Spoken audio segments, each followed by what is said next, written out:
ഇനി യു.എസിൽ ആണും പെണ്ണുമെന്ന രണ്ട് ജെൻഡറുകളെ ഉണ്ടാകൂ എന്ന് പ്രസിഡന്റ് ഡൊണാൾഡ് ട്രംപ്. ഫിനിക്സിൽ നടന്ന പരിപാടിയിൽ യുവാക്കളെ അഭിസംബോധന ചെയ്ത് സംസാരിക്കുകയായിരുന്നു അദ്ദേഹം. ട്രാൻസ്ജെൻഡറുകളെ സൈന്യം, സ്കൂൾ എന്നിവിടങ്ങളിൽ നിന്ന് പുറത്താക്കാനുള്ള ഉത്തരവുകളിൽ ഒപ്പിടുമെന്നും അദ്ദേഹം പറയുന്നുണ്ടായിരുന്നു. അമേരിക്കയിൽ ഇനി ആണും പെണ്ണുമെന്ന രണ്ട് ജെൻഡറുകൾ മാത്രമേ ഉണ്ടാവുകയുള്ളൂ. കൂടാതെ സ്ത്രീകളുടെ കായിക ഇനങ്ങളിൽ നിന്ന് പുരുഷന്മാരെ പുറത്താക്കുമെന്നും അതുപോലെ തന്നെ കുട്ടികളെ ലൈംഗികമായി ആക്രമിക്കുന്നത് അവസാനിപ്പിക്കാനുള്ള ഉത്തരവിൽ ഒപ്പിടുമെന്നും ട്രംപ് പറഞ്ഞു.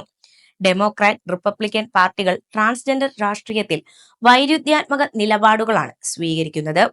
അതിനാൽ തന്നെ ട്രംപിന്റെ നിലപാട് യു.എസ് രാഷ്ട്രീയത്തിൽ വലിയ ചർച്ചാ വിഷയമായിരിക്കുകയാണ്. പഴയ കാലത്തെ അപേക്ഷിച്ച് തന്റെ ജെൻഡർ ഐഡന്റിറ്റി ജനനത്തിൽ നിന്ന് വ്യത്യസ്തമാണെങ്കിലും അത് തുറന്നു പറയാനുള്ള സാഹചര്യം അവർക്ക് ഒരുക്കാൻ ആധുനിക സമൂഹം ഒരുക്കിക്കൊണ്ടിരിക്കുമ്പോഴാണ് ട്രംപിന്റെ ഈ നിലപാട്. ലോകത്തിന് തന്നെ മാതൃക ആകേണ്ട യു.എസ് പോലൊരു രാജ്യം ഇത്തരത്തിൽ നിലപാടെടുക്കുന്നത് എത്രത്തോളം വിവാദങ്ങളിലേക്കും പ്രശ്നങ്ങളിലേക്കും നയിക്കുമെന്നത് കണ്ടു തന്നെ അറിയേണ്ടിയിരിക്കുന്നു. പ്രസംഗത്തിൽ ട്രംപ് തന്റെ വരാനിരിക്കുന്ന പദ്ധതികളെക്കുറിച്ചും വിശദീകരിച്ചു. കുടിയേറ്റ കുറ്റകൃത്യങ്ങൾ നേരിടുമെന്നും മയക്കുമരുന്ന് കാർട്ടലുകളെ വിദേശ തീവ്രവാദ സംഘടനകളായി പ്രഖ്യാപിക്കുമെന്നും പനാമ കനാലിലെ യു.എസ് നിയന്ത്രണം പുനഃസ്ഥാപിക്കുമെന്നും പ്രഖ്യാപിച്ചു.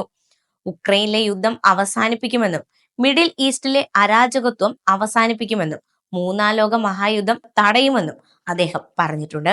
കൂടാതെ മുൻ അമേരിക്കൻ പ്രസിഡന്റ് ജോ ബൈഡൻ തന്റെ അധികാരപരിധി അവസാനിപ്പിക്കുന്നതിന് മുൻപ് ഫെഡറൽ വധശിക്ഷയ്ക്ക് വിധിക്കപ്പെട്ട 40 തടവുകാരിൽ 37 പേരുടെ ശിക്ഷകൾ പരോളിന്റെ സാധ്യതയില്ലാതെ ജീവപര്യന്തമായി കുറച്ച വാർത്തയും ശ്രദ്ധ നേടുകയാണ്.